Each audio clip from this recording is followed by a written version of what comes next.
Hello. Hello. My name is Cynthia Segal. I'm an intuitive consultant, which basically is best described with a quote from Albert Einstein that I'm probably going to misquote, and that's, a problem cannot be solved from the same level of consciousness that created it. I see a few heads nodding. That's very good. So the whole thing about intuition is that if you had the answer in your head already, you wouldn't need to go to another level to get that answer. And also the interesting thing about our so busy thinking mind is that it's not telling us anything new. It's not tapped into anything new.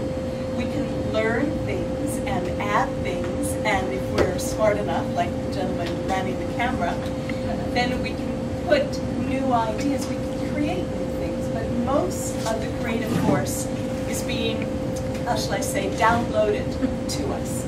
And if you ever have a chance to peruse why Paul McCartney and John Lennon and Elton John, actually, to name a few, believe they're famous, it's because they know that the music is not theirs, that it came from another source, and they were open to receiving it. So with that in mind, I have a great question for you. What if you would never have to worry about another decision again? How would that feel? Awesome. You never have to worry, did you make the right decision? Or which way should you go?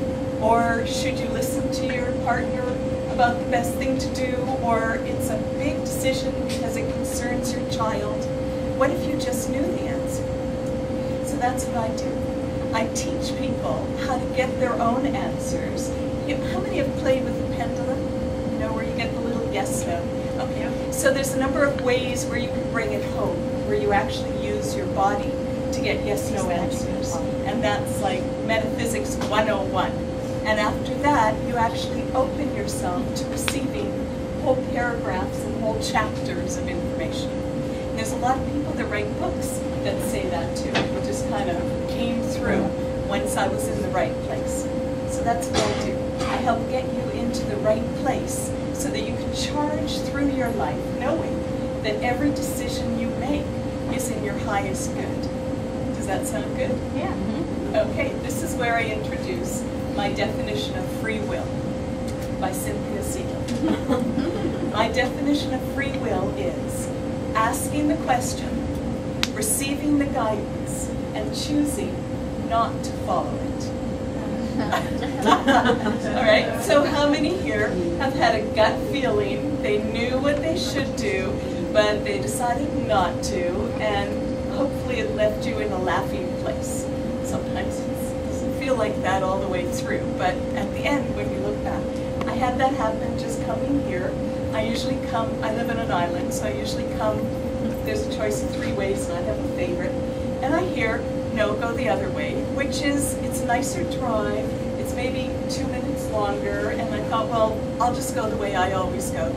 And I got to the perfect place, perfectly timed to have the bridge go up.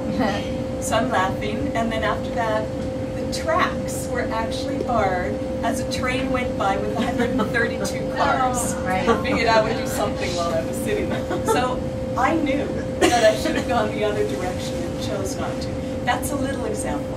That didn't affect my health, thank God. It didn't affect the health of my family. But when it comes to big decisions, like which medication is going to be best for my son, wouldn't it be nice to know? Wouldn't it be nice when the doctor says, well, we're going to try this, where you can say, no, what else have you got? Because you've already checked, that's not the best. So that's really what motivates me, is to put people in a place of power, where there's no more worrying, did I make the right decision? Or what do I have to do afterwards to kind of scramble and make up for everything? And that's what thrills me. So because of the time, and to honor Lisa, and thank you so much, I have this little form that I'm going to pass around, and if you just kind of fill it out a little bit, it says, basically enter to win a session with Cynthia, but what we're going to be doing with it instead is that if you wish, if you have a question you would like me to answer, and you feel moved to put your name and phone number with your question, I'll be happy to call you during the week and answer your questions. How does that Very sound? nice. Thank you for your time today.